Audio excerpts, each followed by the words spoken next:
Hello বন্ধুরা, নমস্কার, শুভ সকাল। শুরু করছি আজকে নতুন একটি ব্লগ। তো আজকে বুধবার, রীতিমতো সকালবেলায় পড়াতে চলে এসেছি ছাত্রর বাড়িতে। ছাত্রকে পড়া দিয়ে দিয়েছি, ছাত্র এখন পড়া লিখছে। তো ও লিখতে লিখতে ওর সঙ্গে কথাও হচ্ছে, আবার অন্যদিকে একটা ছোট্ট ক্লিপও নিয়ে নিলাম। কেন এখন সত্যি কথা ভেবে নিয়েছি প্রতিদিনের ব্লগ প্রতিদিন দেবই, যতই অসুবিধা হোক।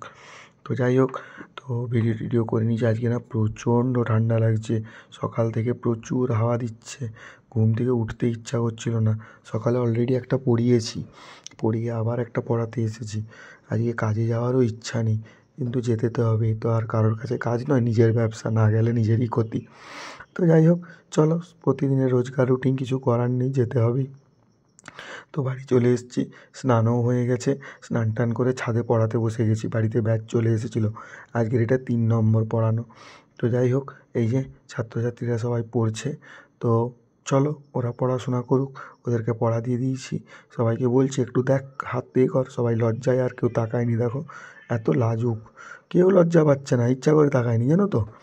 যাই হোক, চলো, কিছু করার নেই। এখন ছাত্রছাত্রীদেরকে পড়া দিয়ে দিয়েছি, ওরা এখন পড়ছে। একজন আমাকে কমেন্ট করেছিলে, দাদা ব্লগ করতে করতে পড়াচ্ছ, ছাত্রদের ক্ষতি হয় না? না গো, ওদেরকে আমি পড়া দিয়ে দিই, তো তার মধ্যে একটা 10 সেকেন্ডের ভিডিও নিই। আশা করি 10 সেকেন্ডের ভিডিওতে ওদের এমন কিছু ক্ষতি হবে না। এই যে বিকেলবেলা আবার সবাই পড়তে চলে এসেছে। তো রীতিমতো পড়ানো চলছে, কাজ টাজ হয়ে গেছে। দুপুর থেকে আর ভিডিও করতে পারিনি। তো যাই হোক, মায়েরও শরীরটা ভালো ছিল না, ওই জন্য বাড়িতে একটু চা করেছিলাম। ওদেরকে চা দিলাম, চা।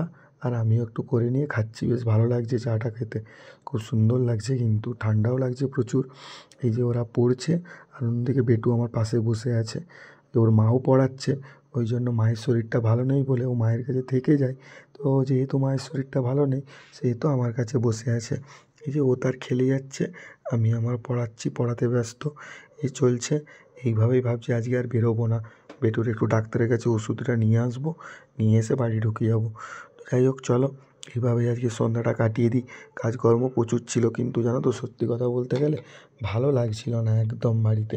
ওই কারণের জন্য বাইরে বেরোনোর একদম ইচ্ছা নেই। কেন, গা হাত পা প্রচুর ব্যথা করছে, সকালবেলায় উঠতে হয় তো, পড়ানো থাকে। আর সত্যি কথা বলতে এর আগের বছর না আমি সকালে কোনো টিউশনি ধরিই নি, 8টার দিকে পড়াতে যেতাম বেলার মাথায়। তো সেই কারণের জন্য খুব একটা অসুবিধা হতোও না। তো যেহেতু আর এই বছর যেন মনে হয় ঠান্ডাটা বেশি লাগছে। তো যাই হোক, সব মিলিয়ে সন্ধেবেলাটা ভালোই কাটছে বেটুর সঙ্গে। ছাত্রদের ছুটি দিয়ে দিয়েছি, ওরা অলরেডি চলে গিয়েছে। আমি আর বেটু বসে বসে খাটে খেলছি। বেটুকে একটা লেড দিয়ে দিয়েছি, ও লেডটা নিয়ে লিখে যাচ্ছে আর খেলে যাচ্ছে। আর এই যে এই পুতুলটা একটা হিয়াকে কিনে দিয়েছিলাম, আর একটা বেটুর জন্য নিয়ে এসেছি। এই যে দুজনের দুটো, ও একটা নিয়ে খেলছে আর এই একটা নিয়ে খেলছে। ওকে, টাটা, বাই বাই।